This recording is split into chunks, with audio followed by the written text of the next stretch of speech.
వాలంటీర్ల రాజీనామాలపై సంచలనమైనటువంటి ఆదేశాలు జారీ చేసింది ఆంధ్రప్రదేశ్ హైకోర్టు. రాజీనామా చేసినటువంటి వాలంటీర్ల వివరాలు ఇవ్వవలసిందిగా ఎన్నికల కమిషన్కు ఆంధ్రప్రదేశ్ హైకోర్టు ఆదేశాలు జారీ చేసినటువంటి నేపథ్యంలో ఈ అంశానికి సంబంధించి మనతో మాట్లాడేందుకు ప్రముఖ రాజకీయ విశ్లేషకులు కృష్ణకుమారి గారు మనతో ఉన్నారు. మేడంతో మాట్లాడదాం. మేడం నమస్తే. మేడం నమస్తే.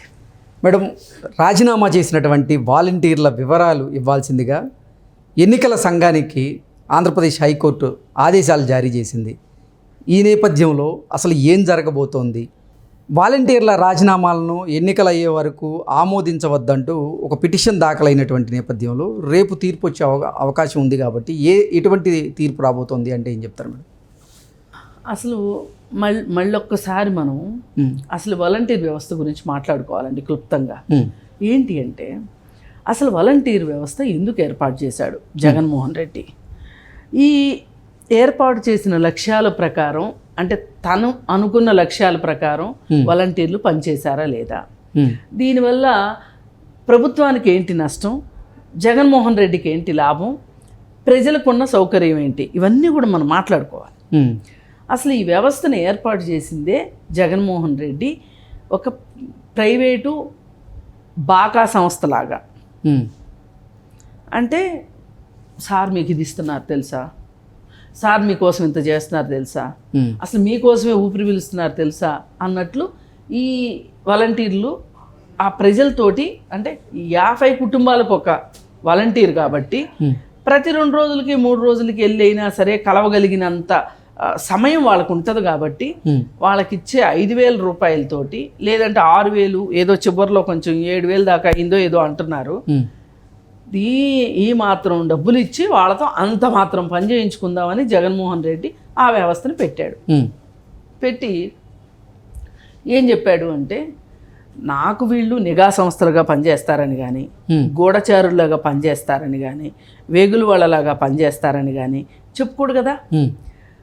ప్రజల సౌకర్యార్థం, ప్రజల సేవే నా లక్ష్యం లాగా వాళ్ళకి పెన్షన్ తీసుకెళ్ళి ఇంటికి ఇస్తారు, సరుకులు తీసుకెళ్ళి ఇంటికి ఇస్తారు, అసలు వాళ్ళ ఇంట్లో ఏం కష్టాలున్నా మాకే చెప్పుకుంటారు, అసలు మా వాలంటీర్లు ఒక పెద్ద కౌన్సిలర్ లాగా వాళ్ళకి వాళ్ళ బాధలన్నీ తీరుస్తారు అని చెప్పుకుంటా వచ్చాడు. వాస్తవంలో ఏం జరిగింది? సరే, సరుకులు ఇచ్చిన మాట వాస్తవం, పెన్షన్లు ఇచ్చిన మాట వాస్తవం, కానీ వాళ్ళ ఇళ్లల్లో సమాచారం సేకరించి జగన్మోహన్ రెడ్డికి అందజేసే ప్రాసెస్లో వాళ్ళు ఒక అనధికారిక కుటుంబ సభ్యుల్లాగా తయారయ్యారు. వాళ్ళు అసలు ఆ కుటుంబంలో ఏం జరుగుతుంది మొత్తం తెలుసుకోవటం, ఈ సమాచారం మనకెంతవరకు ఉపయోగపడుతుంది, మన బాస్కి ఎంతవరకు ఉపయోగపడుతుంది. పైగా వీళ్ళు ఏం చేశారు అంటే, వీళ్ళకి డైరెక్ట్ లింక్ తనకు పెట్టుకున్నాడు. వీళ్ళకి ఫోన్లు, ట్యాబ్లు ఇస్తారు కదా, వీటి నుంచి సమాచారం డైరెక్ట్గా జగన్మోహన్ రెడ్డి ఆఫీస్కి వెళ్ళిపోయేటట్లుగా పెట్టుకున్నారు.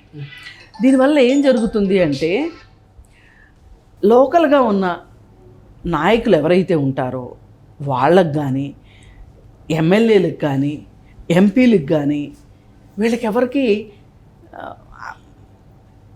సమాచారం ఇవ్వకోకుండా, ఇప్పుడు ఇట్లాంటివన్నీ ఏంటంటే మనకి అంచెలంచెల వ్యవస్థ ఉంటుంది, అధికారిక వ్యవస్థ అంటే బ్యూరోక్రసీలో అంచెలంచెలు ఉంటాయి.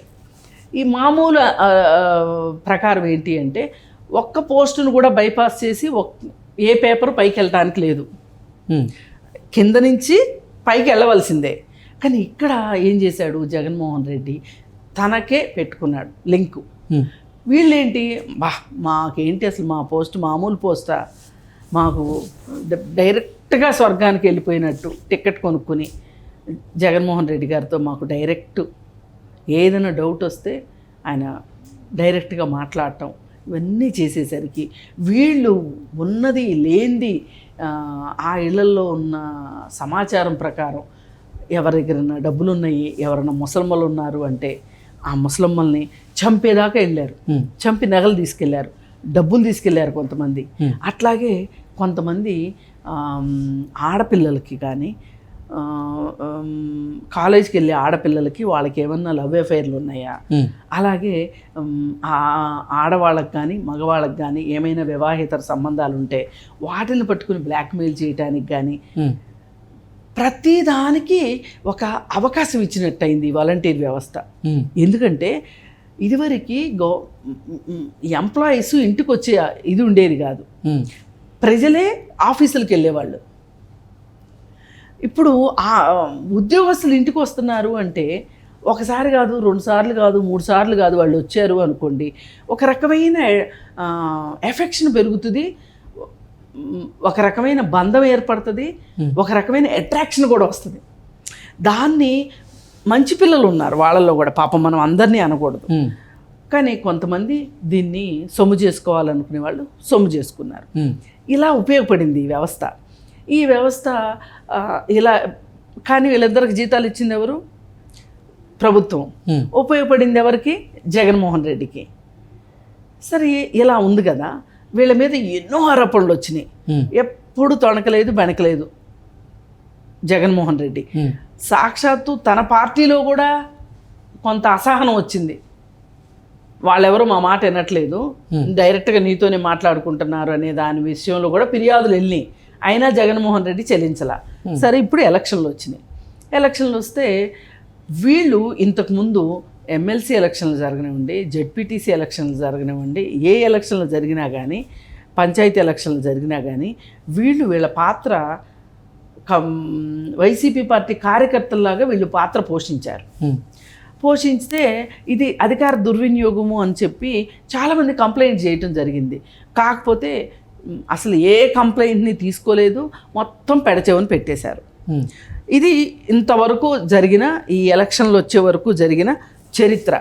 ఇప్పుడు ప్రస్తుతం ఏంటి అంటే వీళ్ళు ఏం చేస్తున్నారు, డబ్బులు పంపిణీకి కానీ, లేకపోతే పైగా వీళ్ళు చేసిన ఇంకో దుర్మార్గం ఏంటి అంటే ఓట్లు చేర్పించే విషయంలో, దొంగ ఓట్లు చేర్పించే విషయంలో వీళ్ళు ప్రముఖ పాత్ర పోషించారు.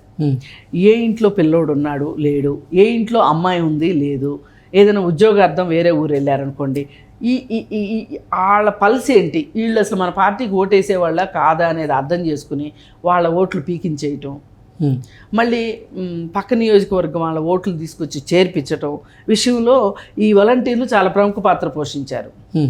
సరే, ఇప్పుడు ఎలక్షన్లు వచ్చినాయి, ఎలక్షన్ కోడ్ కూడా వచ్చింది. వచ్చిన తర్వాత వీళ్ళు యథావిధిగా వైసీపీ పార్టీ పనులు చేస్తున్నారు.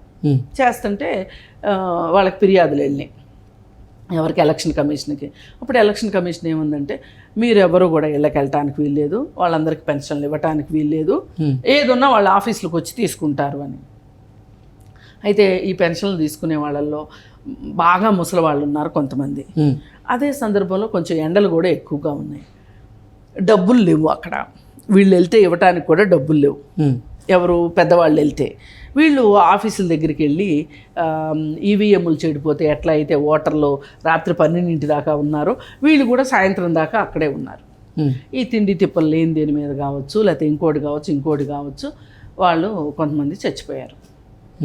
దానికి కూడా చంద్రబాబు నాయుడే కారణం, చంద్రబాబు నాయుడే కంప్లైంట్ ఇచ్చాడు అని చెప్పి అదొక దుమారం. ప్రద్దాన్ని వాడుకోవడం అలవాటు అయిపోయింది కదా వీళ్ళకి. ఇప్పుడు అందుకనే ఏం చేశాడు అంటే జగన్మోహన్ రెడ్డి, మీరు రాజీనామాలు చేసేయండి అని చెప్పాడు. రాజీనామా చేయించడం వెనకమాల కూడా ఒక కుట్ర ఉంది. ఏంటి అంటే, ఇక వాళ్ళు ఏదో అంటారు కదా, అచ్చోసిన ఆంబోతుల్లాగా, ఇక వాళ్ళు వాళ్ళకున్న పరిచయాలు, వాళ్ళకున్న అవగాహనతోటి అచ్చంగా వైసీపీ కార్యకర్తల్లాగా పనిచేయచ్చు. అంటే ఇప్పుడు వాళ్ళకి ఆ నిబంధన కూడా లేదనుకోండి, వీళ్ళు వాలంటీర్ ఉద్యోగం చేస్తున్నారు అనే నిబంధన ఉంటే ఎలక్షన్ కమిషను చూస్తుంది. పైగా ఎలక్షన్ కమిషన్ ఏం చెప్పింది, మీకు ఎక్కడన్నా ఏమైనా అనుమానాస్పదంగా అనిపిస్తే వాలంటీర్ల విషయం ఏదున్నా సరే మీరు ఏం చేస్తారు అంటే కనుక సి ఓటర్ అనే దానికి మీరు కంప్లైంట్ పెట్టండి అని చెప్పింది. చెప్పేసరికి వీళ్ళు పదవిలో ఉండి ఏమీ చేయలేరు కాబట్టి వీళ్ళతో రాజీనామా చేయించాలి అని చెప్పి రాజీనామా చేయించాడు. రాజీనామా చేయించడం వెనక వాళ్ళ ఉద్దేశం ఏంటి, వీళ్ళతోటి రేపొద్దున ఇక వీళ్ళు లైసెన్స్ కూడా లేనివాళ్ళు కదా, వాలంటీర్ అనే లైసెన్స్ కూడా లేనివాళ్ళు కదా, కానీ సంబంధాలు అయితే ఎక్కడికి పోవుగా, ఆ 50 ఏళ్లలో సంబంధాలు అయితే ఎక్కడికి పోవుగా. అవసరమైతే జగన్మోహన్ రెడ్డి డబ్బులు ఇచ్చుకుంటాడు, లేదు అంటే వాళ్ళు రేపు పొద్దున మళ్ళీ జగన్మోహన్ రెడ్డి రాగానే మాకు ఉద్యోగాలు ఇచ్చేస్తారని ఒక నమ్మకం ఉంటుంది. ఏదన్నా కానివ్వండి వాళ్ళ చేత చాకరీ చేయించుకుంటానికి, వాళ్ళ చేత వైసీపీ కార్యకర్తలుగా పని చేయించుకుంటానికి జగన్మోహన్ రెడ్డి పన్నాగం బన్ని వాలంటీర్లను రాజీనామా చేయమని చెప్పాడు. ఆయన చెప్పగానే కొంతమంది ఉంటారు కదా, వాళ్ళు రాజీనామా చేశారు. రాజీనామా చేస్తే మళ్ళీ ఇంకొకళ్ళు ఎవరో కోర్టుకు వెళ్ళి ఏం చెప్పారంటే వాళ్ళ రాజీనామాలు ఆమోదించొద్దు, ఆమోదిస్తే ఈ విధమైన ప్రమాదాలు ఉంటాయి అని కోర్టుకు చెప్పారు. చెప్తే సరే కోర్టు ఏమన్నది అంటే అసలు రాజీనామా చేసిన వాళ్ళు వివరాలు తీసుకుని రండి, మాకు ఏ జిల్లా నుంచి చేశారు, ఎంతమంది చేశారు, ఏంటి ఆ వివరాలు కావాలి మాకు. అంటే వీళ్ళు ఏం చేస్తారు అంటే వాళ్ళ కదలికల్ని గమనిస్తారో మరి ఏం చేస్తారో తెలియదు కానీ వాళ్ళ వివరాలు కావాలి అని అడిగారు. ఇప్పుడు ఎలా ఉందంటే వీళ్ళు ఎన్ని నాటకాలు ఆడినా వీళ్ళకి విధి చాలా బలీయమైంది అంటారు. అసలు విధి వీళ్ళకి సహకరించట్లా, జగన్మోహన్ రెడ్డికి సహకరించకపోవటం వల్లనే ఇన్ని కుప్పిగంతులు, ఇన్ని వెనక్కి ముందుకి తటపటాయింపులు ఇన్ని జరుగుతున్నాయి. ఆయనకి ఇప్పుడు కోర్టుల్లో ఆయన అనుకున్నట్లు అది న్యాయం అని నేను అనను కానీ ఆయన అనుకున్నది మట్టుకు జరగదు ఆయనకి కోర్టుల్లో. ఓకే, ఆయన అనుకున్నది బయట కూడా జరగదు, కోర్టులోనూ జరగదు, బయట జరగదు. ఓకే, ఇప్పుడు జగన్మోహన్ రెడ్డికి కుర్తిలో పడ్డ ఎలికలాగా అయిపోయింది పరిస్థితి. ఇప్పుడు నీళ్ళల్లోంచి చేపను తీసి బయట వేసారనుకోండి గిల్లగిల్ల కొట్టుకుంటుంది కదా, అట్లా అయిపోయింది జగన్మోహన్ రెడ్డికి. ఈ వాలంటీర్ల మీదనే చాలా ఆశ పెట్టుకున్నాడు ఈ సంగతి. Okay okay madam, thank you so much. Thank you.